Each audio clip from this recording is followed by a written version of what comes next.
even if you had to fix, like from a business perspective, if someone said, come into Hollywood and fix this Weinstein, situation, and you would say, that's culture. What you're going to do, what you could and couldn't do, where the problems lie, where the holes are. Right. And then we can talk about the California wildfires. So, and then if anything else comes out of that, we'll discuss that. If anything we didn't touch on, we can do that. We can stop. We can start. We can do over. If you can try to draw on personal experience without getting into a big story, right. or if you can use analogies to help explain the more complicated parts of your profession,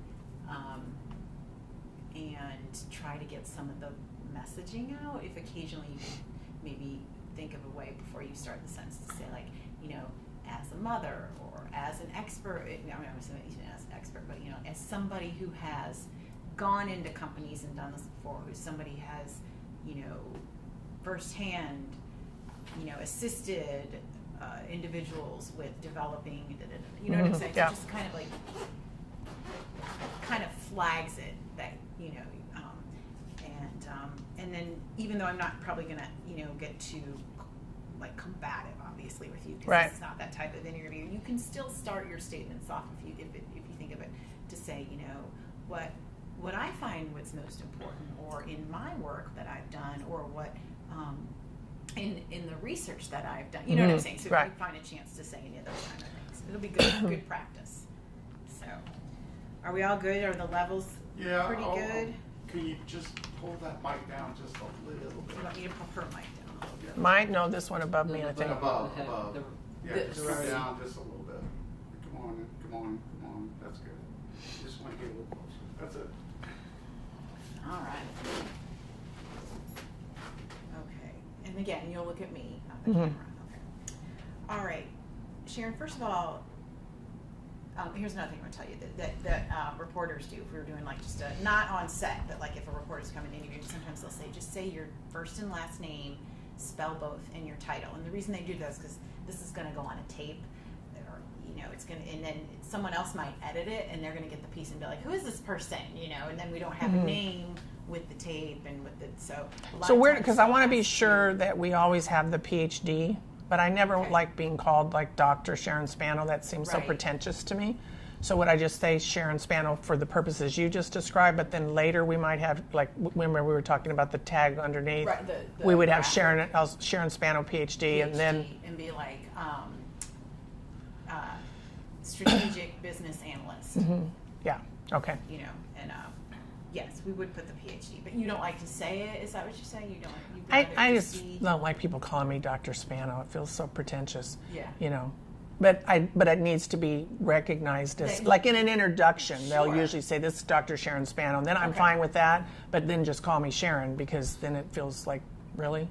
Yeah. She's all that? Yeah, for sure. Yeah. If you're a medical doctor, that feels right to me, but not for a PhD. People say, I have a PhD, like they really use it, so. Well, it's because you work your ass off for it and you want to use it, but I don't want, anyway, I think you know what I'm talking about. Okay, so and the graphics will have it, but you don't necessarily have to say it. Okay, so can you tell me your first and last name, spell both, and your title? Sharon Spano. Look at Sal to sit still. Sharon Spano, SharonSpano, strategic, what do we call it? Strategic business analyst. Yeah. Okay. So what exactly do you do? Well, a lot of what I do varies depending on the needs of the client. Everything is always customized to what is going on within that environment. But the short answer is I help business leaders accelerate profitability. And again, there's many ways that occurs depending on the needs of the client. Business leaders, just individuals, or a company as a whole? It depends. Sometimes I'm brought in more as a consultant and a strategic analyst, where I'm looking at the whole company and the systems and processes within that company. Sometimes it's a CEO who often they're very lonely at the top and they just need some leadership development, or even just some coaching around developing a more clear vision or how to handle specific employees. Sometimes it's an individual employee or even an entrepreneur who is just needing some help building an infrastructure and clarifying their vision and the strategies and processes to support that. Okay. But not exactly a consultant. Well, yeah, I mean, I am a consultant. Yeah, I mean, that's usually how I'm brought in. I'm brought in in a contract basis to really analyze the systems and processes, and often the people and the behaviors within those systems and processes, and how it's all working together or not working. Usually, I'm brought in because something's not working. But you kind of take it a little step further. Yeah, because I'm really looking at everything from 30,000 feet. So an example I can give you is it's often like I'm brought onto a ship and the captain has an idea or a clear vision of how he wants to grow the company or impact the bottom line, but he may not know that the chef down below is putting whiskey in the chicken soup. He may not know that there's a hole in the ship. He may not know that half of his team, his staff, is actually on their own little boats, not even on the ship, and they're sailing somewhere completely differently. So we're really talking about alignment of systems and processes, strategy, and the people who are there to implement and enforce. Okay. And so you decided to write a book, and how, what inspired you to do that? Well, many things inspired me. Often it came from understanding that my clients were struggling. The name of the book is The Pursuit of Time and Money, and the emphasis is on radical abundance and perspectives of scarcity and abundance, and how those two paradigms really impact our potential for success. And so I saw that many of my clients were struggling with the issue of time and money, particularly in today's market when we're all being asked to do much more and quicker. So we're looking at what keeps you from realizing that greater profitability and success. And it's not a book about time and money management. We're really looking at time and money as the tools or resources, if you will, that will help you maximize your fullest potential. Is this book geared towards particular individuals or a particular field of business? Not necessarily. The feedback that we're getting from individuals is that it's really life-changing for them as they examine their personal stories. And again, what are those early childhood stories that, I'm getting hoarse. Okay, go take a drink, yeah. What are those, yeah, I'll get hoarse. And that's great, we'll stop, take a drink. Do you want to ask that again, or you want me? Yeah, well, let's just start with how, because first of all, my questions aren't going to be in this, Right. so we don't need to worry Right, about right. mine. I can start with the feedback. Yeah, tell us a little Yeah. bit of the feedback from the people who are reading the Yeah. book. So it's been very exciting for me. I wrote the book initially to start a conversation, to help people really understand what it is in their own paradigms, their worldviews, are holding them back or even maybe working for them, because it's always a combination, very complex combination of worldview and understanding. And I've written it through the lens of stage development, adult learning discipline. I've written it through the lens of stage development, which has to do with where we are in our own human development, because what we know from the research is that different stages of development cause us to think about particularly time and money differently. And so what's exciting about that is the people that are reading it are telling me that they're seeing things about themselves that they never realized possible, and they're actually changing the way they're doing many things in terms of how they're accessing and handling those resources. And then if you take it to the macro level, certainly if a CEO is in scarcity or abundance, it just trickles down through the whole organization. And you'll wind up with people making fear-based decisions and not implementing to their highest level and whatnot. So we're seeing some impact there as well, which is pretty exciting. What do you want people to, how do you want people to use your book as a tool? I really, again, I'm just trying to start a conversation. And so, because I always say that with awareness, comes opportunity for change. So when you start the conversation as to what does it mean to be in scarcity, what does it mean to step into stewardship and radical abundance, that's where the changes start to occur. So I'm really hoping, and again, what we're seeing is that, people are stepping up to a deeper level of understanding, and therefore different behaviors, and therefore experiencing their greatest potential or moving toward their greatest potential, because it's a process. It doesn't just happen overnight. And when we talk about development, that is a process over time. What we know is that 60% of the U.S. workforce it falls into two categories that we have labeled in some circles as expert and achiever. And each of those two have a very, very different way, as I mentioned earlier, in how they perceive time and money. So if you're even at an earlier stage than that, that's, I hate to say, where a lot of our criminals fall in, because they don't have the potential, literally do not have the potential to see the results of consequence, or to see the consequences of their actions, or to plan for the future. So you can imagine, if you don't have the capacity for that, how challenging it would be for you to be successful. So there's various levels in the various stages that I go into in the book, and they're done and described in a way that's very user-friendly, where people are seeing themselves. Like, I had one of my clients who has a very large company, and I've worked with him for years, and we're now doing some deeper work, and he said, Sharon, like, I'm on every page of this book. So that's the kind of thing that is really exciting to me, and very rewarding to see that it's impacting people's lives, because that's the goal. And not just people's lives, but how particularly to women in business? Well, women in business, it's fascinating, because I think we would all agree that we're not completely through that glass ceiling yet. We still have great disparity in power within every organization and in our society. And so for women in business to really identify where they fall on that spectrum between scarcity and abundance, I think is almost more important, because we don't always network well. We don't always ask for what we think we deserve in terms of, financial compensation. Sometimes we're afraid even to take a promotion, for instance. I know I went through that in my early career, where I was literally offered many opportunities that I literally was in scarcity in my own mind about accessing, because I just didn't want to take away time and energy from my family. And so there's a whole lot of ways that scarcity shows up. And the most interesting thing in the early research that I've done is that the moderate scarcity and moderate abundance are the most surprising, because what can look like being highly responsible is actually a form of scarcity. So the example I give of that is the gentleman who was taught to do all the right things and save, and he's saving for his children, for college or retirement or whatever. But he's so worried and scared all the time that he's not enjoying his life or taking his family on vacations or his wife to dinner, and he's kind of missing the trip along the way because he's in fear-based conversations. So a person can read this book and realize that where they think they're really at a good point in their lives with time and money, they're actually not at the most optimum point that they can be. Exactly. And I want to stress that we're never always one or the other, that we can move. I mean, we have a predominant, when we talk about development, adult development, we have what we call a center of gravity, where people typically live and are rooted. But then life happens, circumstances happen. And so what you'll see is people might move into scarcity, but if they are innately coming from a paradigm of abundance, they won't stay there very long. They'll find their way out. Whereas if they're living in scarcity all the time, it's a bigger challenge.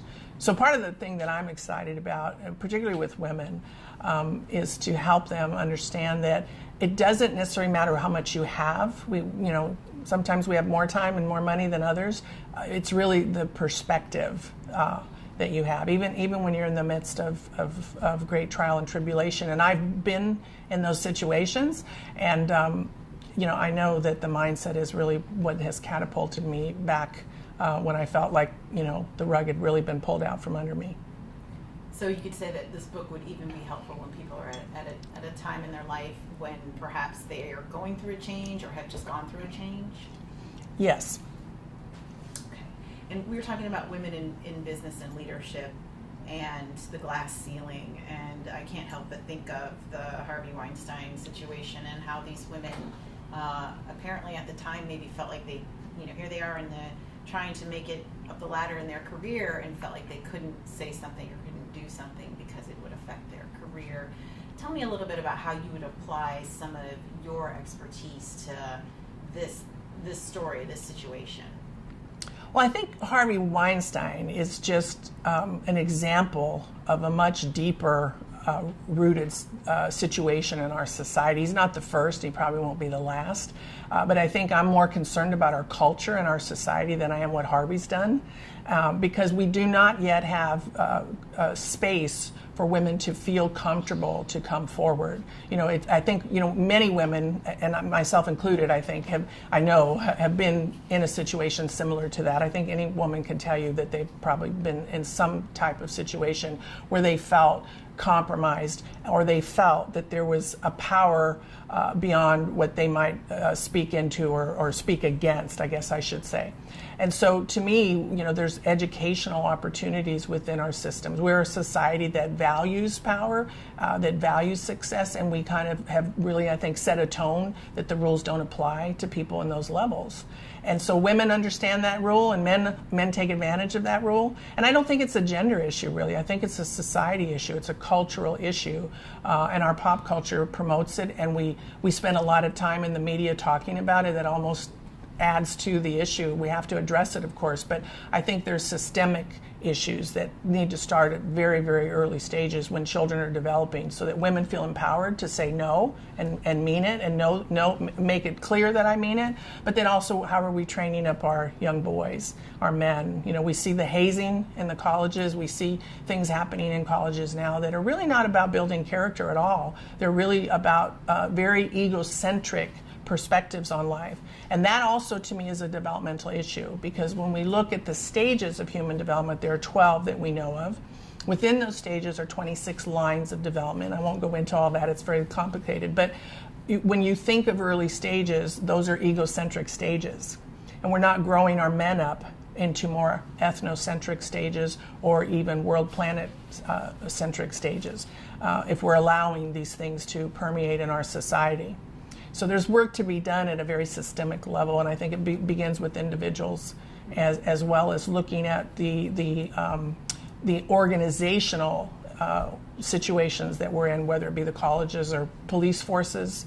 All of our organizations are struggling with these very same things.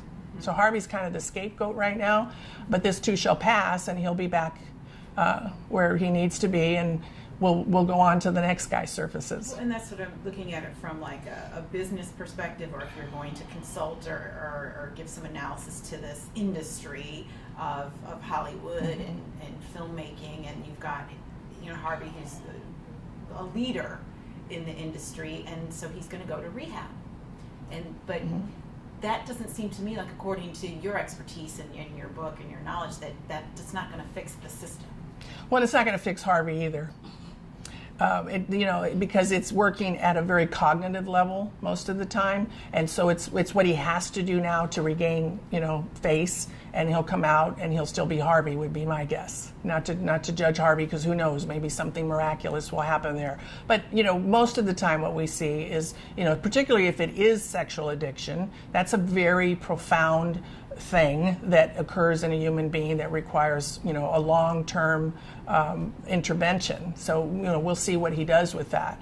But again, I think it's more systemic. So if you're going into Hollywood, like if I were going into Hollywood, which I would love to do, you're looking at, you have to change the whole culture, because they're still in a culture that goes back to the 30s, where the men have all the power and the women are there as objects. And so how do you change a culture? You literally have to redefine what is the vision for this studio or this whole Hollywood thing that we have. What is the vision for it? Who do we want to be moving forward? And then we have to start to wrap values around that. And then we build in the systems and processes to support that. And you're training people up from the minute they walk in the door into, this is who we are and this is how we operate here, and these things are tolerated and these things are not. And it's difficult right now when we have a political arena that is so upside down, and there's this disparity. When you have the President of the United States say, my attitude is the only thing that matters, that's very dangerous. And literally saying that's how the system works. Well, that's not how the system works in the United States of America. That's how it may work in other countries, but not here. Yes, he has a lot of power and authority, but he's not the only voice. And so we have somehow lost sight of that and what democracy really means, in my opinion. So, there's a lot of work to be done at a systemic level in order to balance. And here's what's so exciting. This is a very exciting evolutionary time, because when we get this out of balance and you have things going on that are happening right now, what that really means is that the system is seeking equilibrium. So we're all kind of sitting up and going, whoa, how did we get here? And we need to rethink this. The pendulum swings too far sometimes either way. And so this is an opportunity for us to really say, who do we want to be as a country? Would you say that in your experience, trying to fix a system, something as simple as what our, in tying in with what our country's kind of going through now, you said like kind of like a really exciting time, but it almost has to get a little rough before it gets smooth again? Well, I do feel that, and that's just not my opinion. That is what we know from research, from history, from just the evolution. We're right now, if you think about where we are, it's very exciting in that we have not had this kind of technology, this kind of systemic change, for good or for bad, since the Industrial Revolution. We just have not. It's just like things are happening at a pace. You've got the technology to support it. We have the potential to just step into such an exciting time of life. But if you have a divisive leadership, which is what we have now, in my opinion, and I think many thought leaders would agree with that, also very early stage mentality, egocentric, it's all about me and what I believe, without understanding that there are global impacts for every word that is spoken, then what you begin to do is tip it in the wrong direction. But eventually it'll right itself again. It always does, or we'd be extinct, right? So it's exciting, but we have to keep our heads about us, and we have to really hold the opportunity for us to be less divisive and start to understand other perspectives. Early stage individuals do not understand other perspectives. They only come from a first person perspective, me. As you move up the ladder of development, which is the work that I'm about, is helping my leaders really understand how others think, not only second person, how you think in relation to me in that space between us, but also how does our interaction impact the rest of the world or my community. You always start there, my family, my community, and you move on from there. When you start to move into those bigger and greater understandings, that's where you affect change. Okay. And we're talking about moving into communities and understanding other communities and other areas. You can't help but think of all the devastation that's happening in California with the wildfires and how families are being destroyed and homes. They're going from having everything to having nothing, and it's a time where our communities need to reach out and help each other. But how would you go into a situation like that? What would you say to a family or to a community about how to rebuild after something like this? Well, first, let me just address what's happened in California and Florida from a world-centric perspective for a moment, if I could, because it goes back to our political system, our economic system, and how ludicrous it is, I believe, and I think many, again, thought leaders and researchers agree, that we are trying to even suggest that global warming doesn't exist. I live in Florida and I'm from California, so I'm seeing, more hurricanes in Florida than I've seen in, 30 years. And, I certainly understand the hazards of fire. Now, taking it down to the micro level of the families, what I'm really hoping is that we will look at this broader than let's just build their homes. And obviously that's the most immediate need, is get these families cared for. They have literally nothing, get them in housing, get them food, whatever needs to happen there. We have to respond at that level. What I'm concerned about is that we will fail to recognize that this is a very, very traumatic situation that has the potential to affect the family system of each of these families for generations, because that's what trauma does. Trauma affects families over generations. So, we see the systemic effect of that over time. When you have, for instance, a young African American man shot by a police officer, that affects that culture and that community and that family over time. If there's a suicide in a family, it affects that family over time. So grief is in the system. And the interesting thing about systems, if you don't acknowledge what is and what was, it's difficult to move beyond that. So I'm really hoping that the medical, and I'm sure they will, the medical health community will recognize an opportunity to step up for these families. These children are certainly going to need individual supports to help them make meaning. The way we grow developmentally, by the way, is when we make meaning of what's happened to us. We don't do that in this country. We just get up and go back to work the next day. And I can speak to that personally because I've lost my son, and I know the grief, and I know what post-traumatic stress is like, and I know how it can linger in a family and in a culture. So there's an opportunity for real deep intervention to move those communities forward. And how do you do that? Take a drink. I just need a cough from it. How do you Just do- letting you know, we're at 30 minutes. You have a cough drop or something to soothe the back Yeah, of your throat? it's just, let me get up. Yeah. You suck on it a little We're bit all- and it I have a, Is it I, in what I, here? well, I don't have a cough drop, but I have a, little mint. She's gonna use I'm like, some just of this for her driving me own crazy. I website. better find this Okay. camera. About her Because before you set this down, Oh. it's sitting right here, and it probably popped somewhere, and I just have to find it. Okay. Yeah, just like suck on them for a little while and then get rid of it. Actually, there might be Yeah, I cough always have drops trouble in with this my throat. bag that we- You brought cough yeah, drop? you told me to bring some and I Yeah, forgot. in because this cough gift drops- bag. Yeah. Well, they kind of, Twizzlers I hear do that too. Really? I eat Twizzlers all the time. Yeah, they, like, Makes coat you your throat. salivate? Okay. Like coat your throat. Suck on it or eat the whole thing. I was gonna say, I eat mine, so I don't. Oh. Yeah, maybe it doesn't count if you eat it. Yeah. Oh, okay. Yeah. Rico, In this here. bag is your little gift bag. Oh, you're so funny. And there's tea and cough drops Okay. in a little mug in there. Oh, you guys are so cute. How's my lipstick, okay? Beautiful. Thank you, sir. So the trick of this is you suck on it and then get rid of it? Mm-hmm. So keep your wrapper. I thought I was the only person that I get dry throat when No, I, I do this all the time. I just shot with John Foy. And every time we meet, he's got a little cold. I'm like, John.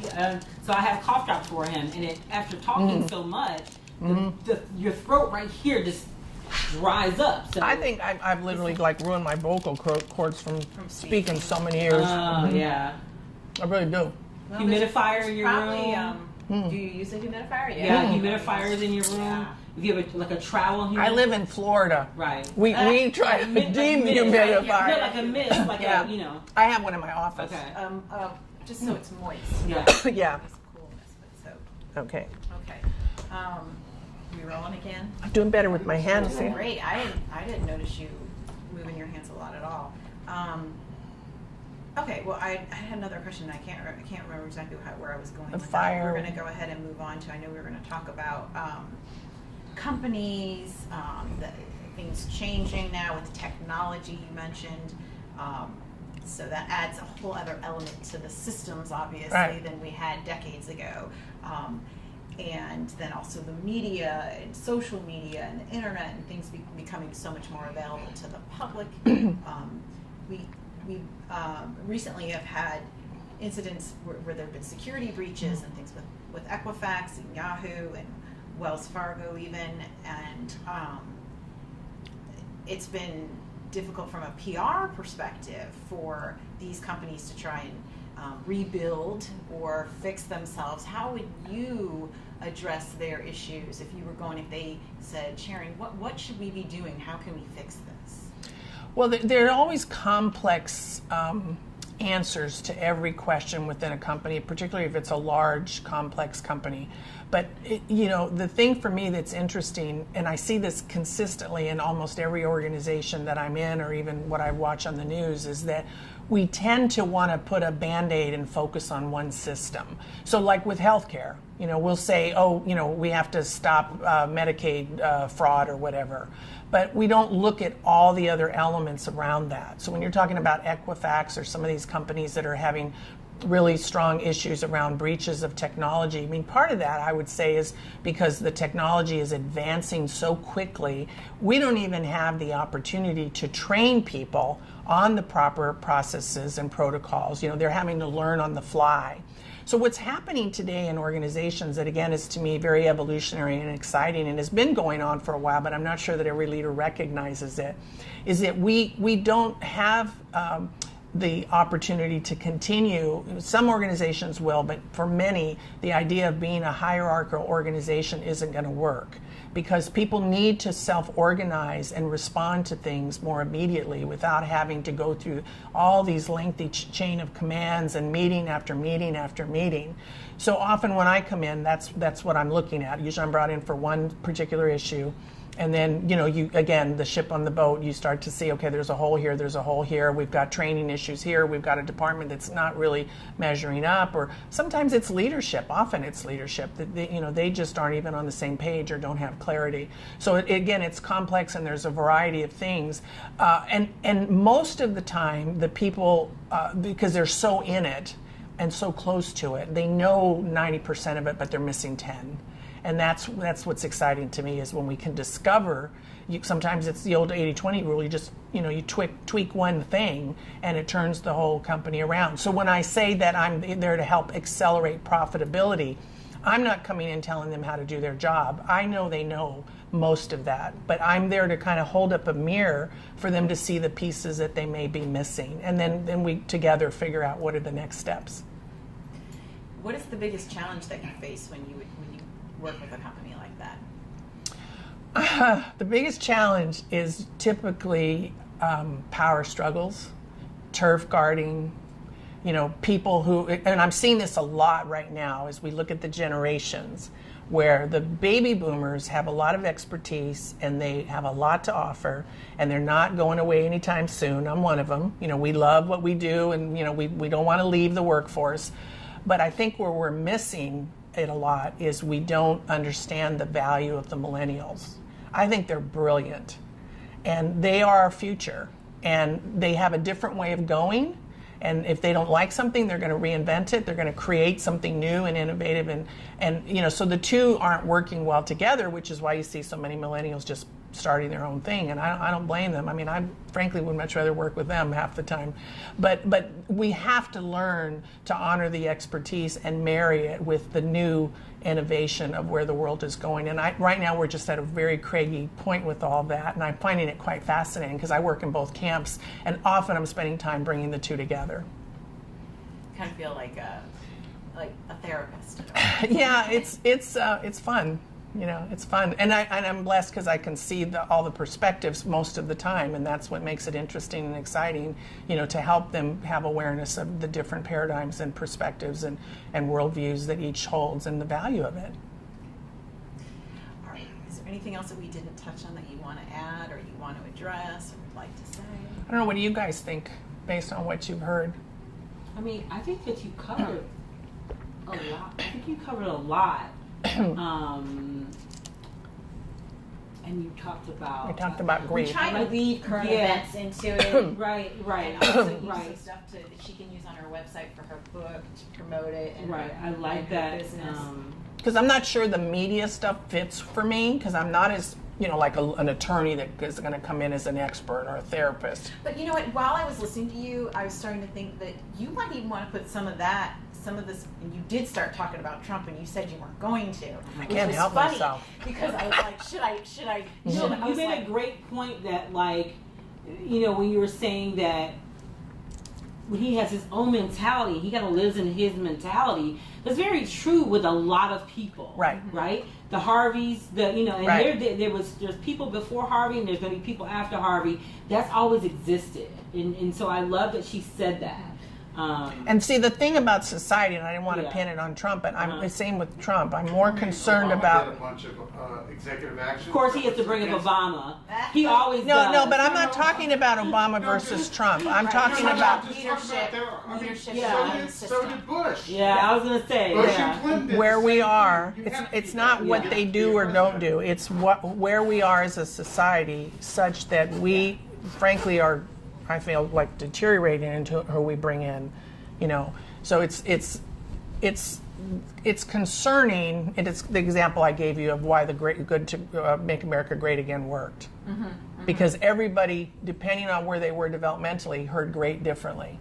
Yeah. Egocentric's going to You put. just- He's going to get me yeah. a job, get me more money, and I'm going to have less taxes. Ethnocentric heard he's going to close my borders, protect my country. Right. World-centric went, Whatever what the great hell meant to just them. Yeah, whatever happened? great meant to them. And see that's Yeah. why I like that. I like that you were like. I never really thought about it that way. Like whatever your perception of this is what becomes it. Right. And it's so true. And that's why, the middle class doesn't understand the top 1%, and the poor people Right. don't understand and the black don't understand the white, because you live in your reality of what that is. And if you're in survival, Yeah. see, if you're in a survival community, Right. and that's your world, Mhm. that's first person. Right. You're just trying Yeah. to survive. So Yeah. you don't Yeah. really care. You might say, "Oh, wait, I don't want to go to No. war," And but you can't. exactly. It's the old Maslow's hierarchy to some Right. degree. Right. I'm here. You know, Right. I have a sister who's a drug addict who's homeless on the street. Her and her daughter. I've tried for. She's I've 40, heard that before with families. 40 years. Yeah. I've tried to And help you- her. yeah. Yeah. Now I'm just focusing on my niece's children because Mm-hmm. I've broken that chain for those two girls by being with me and doing what I've done with them, Mm-hmm. Right. taking her to New York and Yeah. letting her see there's a bigger Other world. Right, exactly. Got her through Exactly. college. Exactly. But that Exactly. cycle in that Mm-hmm. family system, I have a family of women abandon their children. That's my It's family. kind of like it's kind of like the system Yeah. of growing up in the welfare system. Right. They Yeah. Can't you get see out, these people yeah. and you're like what? There's other, and they don't see outside of it because it's the only thing they've ever known. So it's amazing. The only thing that I would say, if you want to do a second or two, would be I really want to, when I'm talking about women in business, but I know I want to do more work with the Hispanic community. Oh yes, we did talk about it Yeah, yesterday. a little because that's our growing population of women. Is she still in frame? Yeah. Okay, all right. Let's just Well- touch on that for a second. I'll find out later. So that would be the only thing. All right. But okay, yeah, we talked about the book and your and what you do and how you want to impact women in business, but you want to take that even a little bit further and reach out to certain groups. I really have a passion for the marginalized group of women, and particularly the Hispanic women. I come from the inner city of Los Angeles. I came from a ghetto environment, and we know now, and we have known for a while, that population, the Hispanic community, is really the largest part of our country now, and growing every day. And so, I don't aspire to this idea of walls. I aspire to the idea of we are a diverse country. We have always been a diverse country. And so rather than work against people, I think it's our responsibility as Americans to bring people up and lift them up to their highest potential. So that's part of the work that I want to be about, is helping women, particularly in the Hispanic community, because I come from that environment and I know how difficult it is to break out of that. I want to be able to speak into their lives. And sometimes it's very simple. Like I had a woman the other day that was speaking at an event I was at, and she was very, very nervous and apologized through the whole thing. And I just went up to her after, and I said, I have a background as a certified professional speaker. Can I offer you something? And she said, oh, you're going to tell me how terrible I was. And I said, no, I'm going to tell you how great you were. Oh, that was You had all the information. You're an expert, and you just please. She said, well, what would you say to me? I said, just don't ever apologize again for who you are, because you know what you're talking about. And she started with an apology. She apologized through the middle, and she apologized at the end. And I gave her my card, and I said, call me when you're going to speak again. If you need some help, I'd be happy to help you. And she was so excited that somebody came up to her and acknowledged that she did a great job. So sometimes it's something small like that. I'm very conscious of that. But then I do obviously speaking and training and consulting and coaching, and I really want to help women. Sometimes they just don't have a clear vision, and they don't know their talents, they don't know their strengths. And then if they even know that, they don't know how to implement and grow their own business or go after those career opportunities. So I want to encourage that. And I know how hard it is also to balance all of that when you have a family. I had a son with a severe disability who passed away in 2008. And it was very difficult. He was critical for 4 years. And I pretty much lived in the hospital while I was running my business. So I know, single moms with 2 or 3 kids, we all have our story. And I think one of the things that used to really bother me when I was speaking on the road was hearing women, women would come up to me and say, I got a promotion and now all the other women are doing everything they can to undermine me. And so I used to speak a lot into those kinds of issues because we're not where we need to be. When one of us does well, we need to celebrate each other and not tear each other down. And I think that's something that women do. I know I've been the brunt of it throughout my career. So I want to be an interruption to that and help women really empower each other to be the best that we can be, because we have the potential to change the world. We really do.